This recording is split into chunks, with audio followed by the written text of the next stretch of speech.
Hello， 大家好啊！我係順輝康養嘅 Jake， 今日帶大家解鎖一個港澳居民喺中山嘅剛需服務。係咪成日都好擔心嚟到內地睇病，語言又唔通啦，過程又複雜啦，證件又難搞呢？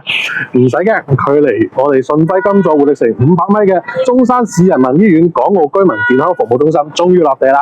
揾醫生睇病可以睇香港式嘅家庭醫生，仲會有香港醫生喺港澳中心出診。如果需要睇專科嘅話，仲可以轉診香港醫院，線上預約，粵語交流，便捷嘅支付方式。香港嘅藥品直供，連我阿婆都話好過喺香港排隊啦。走啦，我哋現場體驗一下，3分鐘教識你。嗱，我哋而家嚟到2樓啦，我哋快啲過去服務中心度攞番號先。第一步，預約掛號，手機搞掂，免排隊。線上預約勁方便，港澳嘅朋友唔使人肉跑到去醫院嘅，打開微信裏邊嘅中山市人民醫院公眾號，點就診服務，預約掛號，特診門診，選港澳居民健康服務中心就可以預約醫生噶啦。上次我哋嘅住戶過嚟約醫生，從多開微信到搞掂都唔使2分鐘，順滑過搶演唱會飛啦。第二步，現場登記，證件一碌，全程粵語陪診。到咗醫院，直接嚟到呢個窗口出示回鄉證就 OK 噶啦，直接刷證讀取信息，唔使填紙質表噶，唔使填方啊，好方便喎。係啊，呢度提供埋粵語服務添㗎，溝通零障礙。回鄉證、護照都認，連香港身份證都可以用得添。如果你第一次嚟，工作人員仲會帶埋你去診室，絕對唔會俾你蕩失路㗎。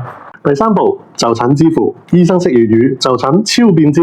登記完就等嗌號啦。呢度嘅候診區咧有獨立嘅休息區嘅，就唔似普通嘅病區一樣咁逼爆啦。醫生仲識講廣東話添。呢度嘅醫生喺香港度進修過嘅，問診就好似同街坊傾偈咁簡單嘅啫。支付都勁方便㗎，專人1對1引導我哋去俾錢攞藥。微信、支付寶、信用卡都可以俾錢嘅。總結嚟講就係一句話，慳時又慳力，簽到就診，等都唔使等。有健康檔案可以跨境共享，下次嚟仲唔使重複檢查添。但係記住唔好行錯窗口喎，認準港澳居民服務中心。去檢查唔同嘅項目，仲可以坐擺渡車，簡直好似遊山玩水咁啊！睇到呢度，各位嘅老友記係咪覺得喺中山睇病 so easy 呢？轉發俾需要嘅港澳親友，小行灣路就係慳錢嘛。順輝康養同埋港澳居民健康服務中心亦都即將開啟緊密嘅合作，為我哋嘅老友記提供超凡嘅安老體驗。關注我，留言順輝康養，我哋會 send 一份跨境安老全指南嘅 PDF 俾你。我哋下期再見啦喎，拜拜。